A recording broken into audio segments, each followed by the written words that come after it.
O Senhor esteja convosco. Proclamação do Evangelho de nosso Senhor Jesus Cristo segundo São Mateus. Naquele tempo, os 11 discípulos foram a Galileia, ao monte que Jesus lhes tinha indicado.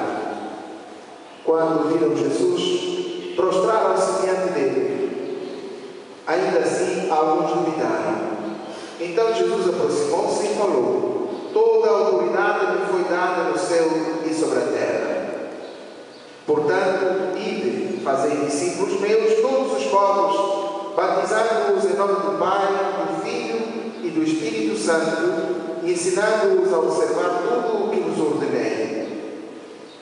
Eis que eu estarei convosco todos os dias, até ao fim do mundo. Palavra da salvação. Em nome do Pai, do Filho e do Espírito Santo. Amém. Quando nós nos reunimos para qualquer coisa que façamos, quando nós saímos da cama, quando nós nos aproximamos da mesa, quando nós começamos a nossa atividade, o nosso serviço, quando nós começamos uma reunião, quando nós, recência, somos como cristãos e cristãs obrigados, não coagimos, mas pela nossa própria liberdade somos obrigados a nos traçarmos o sinal da cruz, porque onde estiverem 2 ou 3 reunidos em meu nome, aí está o Senhor. A exigência de nós nos traçarmos o sinal da cruz prova que nós viemos de Deus e existimos porque Deus quer que existamos, vivemos porque Deus quer que vivamos, porque nós nos reunimos, porque Cristo está entre nós, está conosco e em nós. Eu gostei dessa Santíssima Trindade, que faz com que todos nós participemos da vida divina através do ato da criação. Quando Deus pensou em criar o mundo e tudo quanto existe, havia um vazio, como nos diz o livro do Gênesis. E então Deus pensa em nós e nos faz a sua imagem e semelhança e nos dá esta riqueza, esta maravilhosa terra, este maravilhoso planeta, esta beleza que nós contemplamos todos os dias. E por isso é que o profeta, ou seja, Moisés, na primeira leitura que juntos acabamos de ouvir, chama a atenção ao povo de Israel numa altura em que estava desapontado e não queria acreditar que a sua existência, a sua salvação deve-se a uma pessoa que se chama o nosso Deus. E faz com que o povo saia do seu dia a dia, pare um pouco e olhe, pense, olhe e pense. Haverá um Deus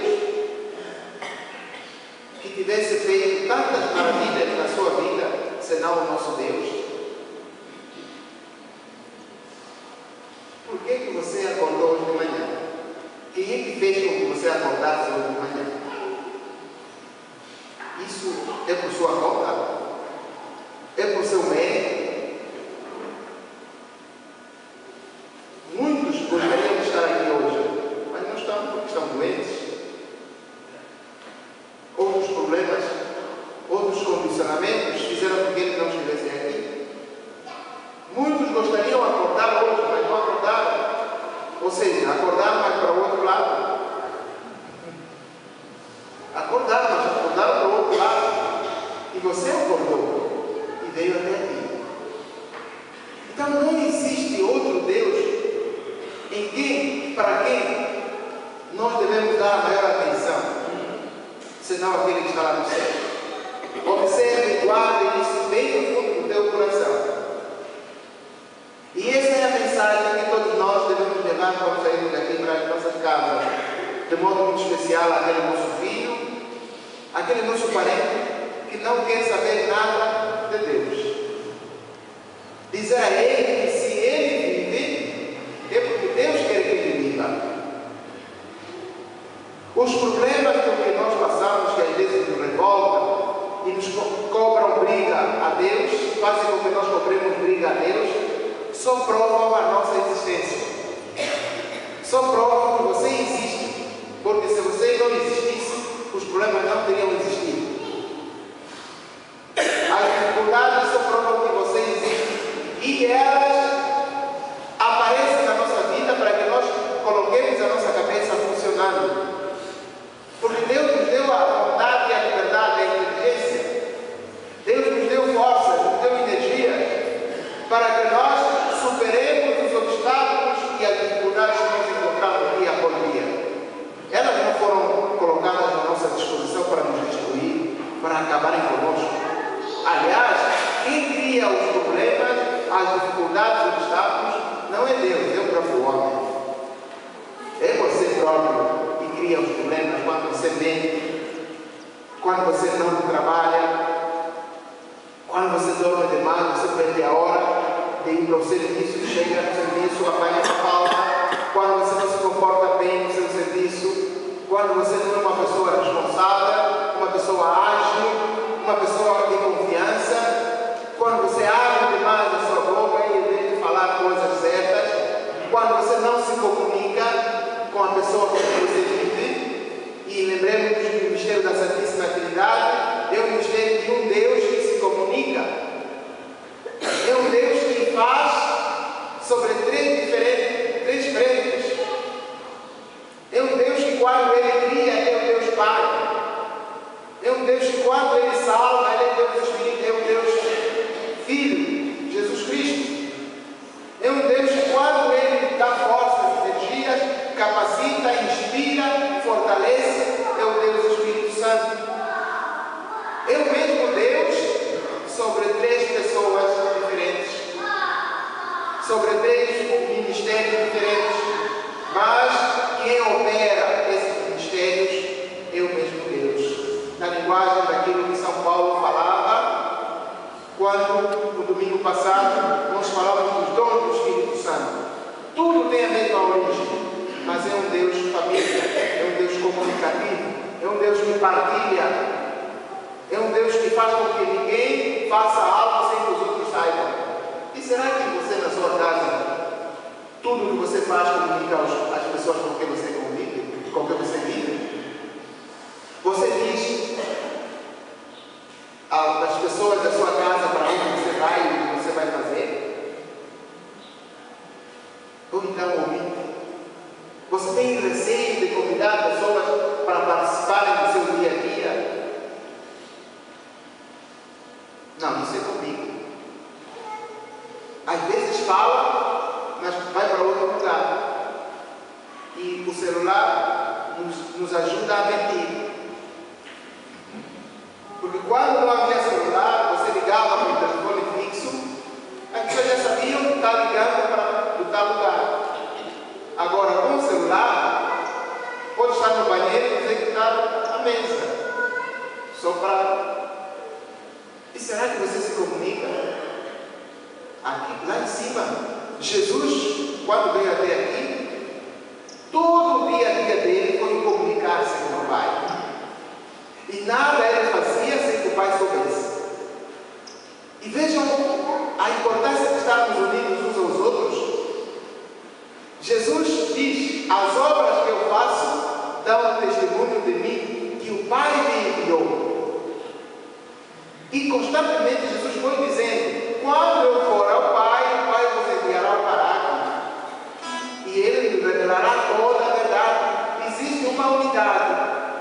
E é pelo Espírito e no Espírito que todos nós conseguimos dizer Abá, ao Pai. É a segunda leitura que juntos acabamos de ouvir. Se o Espírito de Deus não repousar em nós, esse Espírito que testemunha o amor de Deus com o seu Filho e com a sua igreja, que somos todos nós. E por isso é que Jesus, subindo ao céu, não nos abandona, mas Ele permanece conosco, como nós ouvimos na terceira leitura, no Evangelho, Jesus envia os seus discípulos e diz: é necessário que vocês saibam que toda a autoridade lhe foi dada, tanto aqui na terra quanto lá no céu. Porque eu no Pai, com o Pai e pelo Pai, cumpri a minha missão. E esta missão foi testemunhada, foi esclarecida, foi tornada realidade no Espírito Santo. Então, o Espírito Santo é a testemunha fiel de que a missão de Jesus foi uma missão feita sobre 3 dimensões, que nos lembra a criação do mundo, como nos lembrava a primeira leitura, nos lembra a ação de Jesus enquanto Salvador da humanidade e nos lembra, então, a direção do próprio Espírito Santo que nos fortalece e faz com que tudo o que nós quisermos por Jesus nós o alcancemos. Então, quando São Paulo nos diz Abba, ó Pai, que é precisamente que nós tenhamos firme confiança de que o nosso Deus é um Deus uno e trino. É um Deus que, enquanto Deus Pai, não deixa que todos nós passemos por dificuldades, por problemas, por conflitos, a não ser que seja por culpa própria, porque Ele respeita a nossa liberdade. Se você apostar em não sair de casa para ir trabalhar, pois Deus permite que assim aconteça. Morre de fome, mas a culpa não é de Deus. Quando você cria uma sarna difícil de se coçar, o problema é seu, não é de Deus. Quando você fuma demais, quando você bebe demais, quando você fala demais e rompe com todas as estruturas sociais da sua casa, da sua família, da sociedade fora, a culpa não é de Deus, a culpa é sua, porque Ele respeita a sua liberdade. Todavia, quando você se abre profundamente para que haja uma interligação, uma comunicação direta, crie harmonia familiar, crie paz, crie sucesso, crie um espírito de família,